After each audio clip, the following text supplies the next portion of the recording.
My dad found out I'm not his bio daughter after 18 years of raising me. After the truth came out, he started treating my sister differently and ignoring me. For a year, he only took her to visit his new house, leaving me feeling abandoned.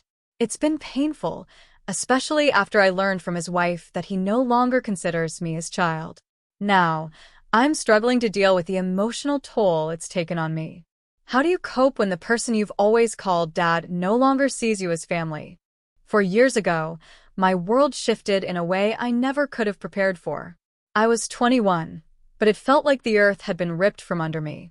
I found out that my dad, the man who had raised me for as long as I could remember, wasn't my biological father. A year earlier, my dad had decided to have a DNA test done for both me and my younger sister, unsure of something that I never thought to question. It wasn't something that stuck in my mind. I didn't think anything of it. I thought it was just some random test, a curiosity. But when the results came back, everything changed. He started treating my sister differently, pouring all his attention and love on her. I watched him shower her with affection, while I stood on the sidelines. It didn't help that she had always been my mom's favorite. That had always been the dynamic. But now, it was as if my dad had transferred all his love to her. It stung, especially since he had always been so fair with us. No one had ever been left out of the circle of his affection before. And yet, this time it was different. I could feel the shift, and I couldn't ignore it. The tension at home was palpable.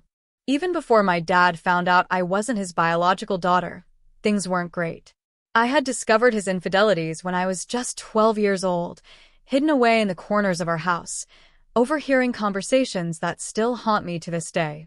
He had cheated on my mom multiple times over the years, only to stop when caught, and then start again.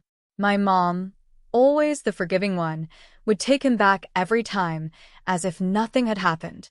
But the year he found out the truth about me, things escalated.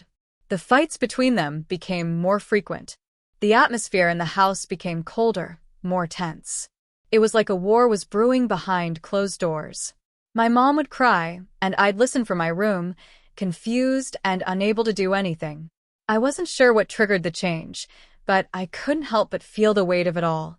When I confronted him, after discovering that I wasn't his biological daughter, I was overwhelmed by confusion and hurt. I had always thought of him as my dad, my protector, my constant. But now, I wasn't even sure if I was anything to him. I expected anger or betrayal, but instead, he assured me, his voice shaking, that no matter what, I would always be his daughter. He said I was still his child, that it didn't matter. But I could hear the cracks in his voice, and I saw the way his eyes avoided mine, like he was trying to convince himself as much as he was trying to convince me. In that moment, I didn't know if he meant it, and a small part of me was scared that he didn't. A few months after the truth came out, my dad moved out. He didn't say a word to me. He didn't sit me down for a conversation or explain anything further. He simply packed up and left, leaving behind a house that had once felt like home. I understood that he needed space, but it hurt. It hurt more than I cared to admit. It wasn't just the fact that he left, it was the fact that he didn't look back. He didn't try to talk to me, to check on me, to make sure I was okay. I didn't even get an explanation. One day he was there, and the next he was gone. When he came back to visit, he was only interested in taking my sister, Natalie, to his new place. He acted like I didn't even exist anymore. I stayed in my room, quietly watching him take her with him, feeling as if I was being erased from his life bit by bit. My sister never seemed to notice the tension. She was thrilled to be with him, and I didn't want to burden her with my pain. But inside, it tore me apart. The jealousy and confusion were eating me alive. I loved my sister, but it felt like she was being given everything I had lost. For a whole year, my dad would only visit to take her out. He'd come, smile at her, say a few words to me, and then leave. The silence between us grew. The space between us became insurmountable, and I felt like I was slowly being erased. I cried myself to sleep some nights, wondering why he couldn't just love me the way he used to. It had been over a year since my dad had moved out, and the distance between us had only grown. The more I thought about it, the more it hurt. I didn't know if he had ever truly loved me the way a father should love his child, or if the reality of me not being his biological daughter had simply been too much for him to bear. Then one day my dad called. It was unexpected, a surprise that made my heart race with cautious hope. He asked if I wanted to come visit him. I wasn't sure what to expect, but I agreed, holding on to the possibility that maybe, just maybe, he was starting to realize what he was losing. When I arrived at his new house, it felt foreign. This wasn't the home I had known for years. This was a new chapter of his life, one that didn't include me. The house was beautiful, the kind of place I had always imagined for us, but somehow it felt wrong. The worst part? He wasn't even the same. My dad, the man who had once been my world, had turned into someone I didn't recognize. He acted like nothing had happened between us, but it was clear that he had already made peace with the fact that I wasn't his daughter in any meaningful sense anymore. As we sat there, I tried to speak, to ask him questions, but I couldn't find the words. The conversation was shallow, awkward. He didn't look at me the way he used to. I didn't feel like his daughter anymore. I felt like a stranger. And deep down, I knew it was because he had already replaced me, in his heart if not his mind. A few days after visiting my dad's new house, I couldn't shake the emptiness that followed me.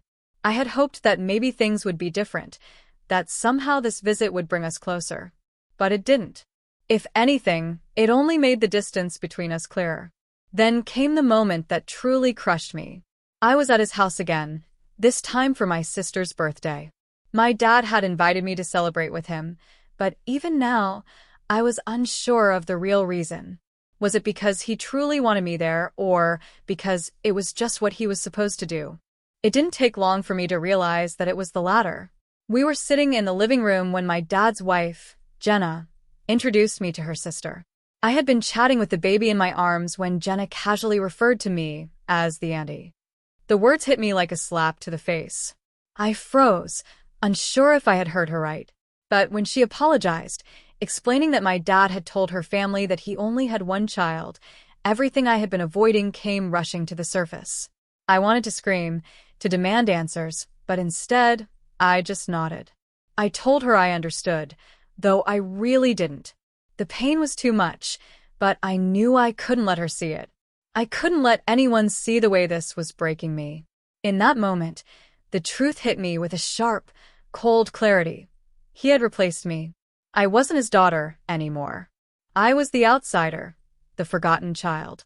I had been cast aside in favor of a new family, a new life that didn't include me. After the auntie incident, I tried to brush it off. I told myself that maybe Jenna hadn't meant anything by it, that it was just a slip of the tongue. But deep down, I knew it wasn't. It was the truth, buried in the casualness of a sentence. It was everything I had been unwilling to admit to myself. The days after that visit were the hardest. Every time I saw my dad, I couldn't shake the feeling that he wasn't truly my father anymore.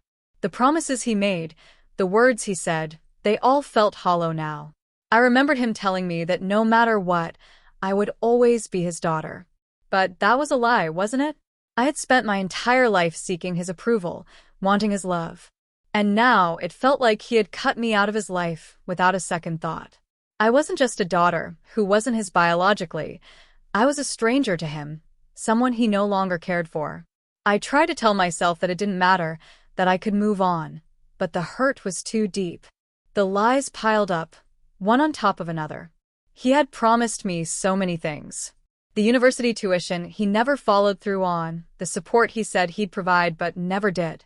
I worked every day to build a future for myself, but it wasn't easy. The weight of my dad's betrayal made everything harder.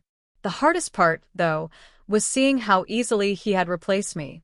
How he could look at Noah, his new family, and act like I was just a mistake from the past. It was clear now. He wasn't my dad anymore. Not in the way I had always believed. I spent months lost in a fog, trying to reconcile the love I thought we had with the reality of how he treated me. I would think back to the times he'd promised me things he never delivered on. How could he have made me those promises, and how could I have been so blind to think they meant anything? It had been 2 years since he moved out and began his new life with Jenna and Noah. I tried to move on, focusing on my own goals, on building a future that didn't rely on him. But the truth I had been avoiding kept creeping back. He didn't care. He had replaced me, and nothing was ever going to change that. And then one day, he called me. I saw his name flash on my phone, and for a moment I froze. I hadn't heard from him in months. Not a single word.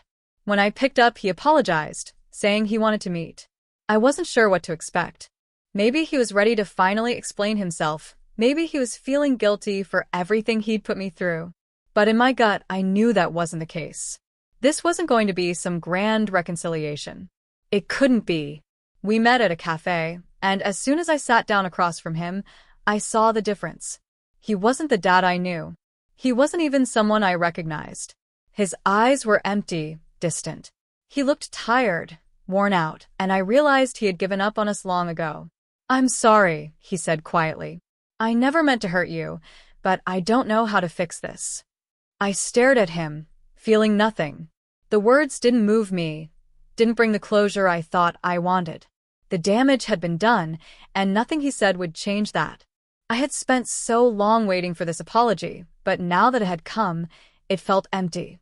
That day at the cafe, something inside me shifted. I didn't cry, I didn't scream, and I didn't beg him for anything. I just sat there, listening to him apologize, feeling more and more distant from the man who had once been my everything. I realized then that I no longer needed his approval, his love, or his apology. He may have been my father in name, but the man sitting across from me was a stranger. And I didn't need him to validate me anymore. I had spent my entire life trying to get something from him that he was never going to give me: unconditional love and support. The sad truth was, I didn't need him to complete me anymore. I had learned how to survive without him.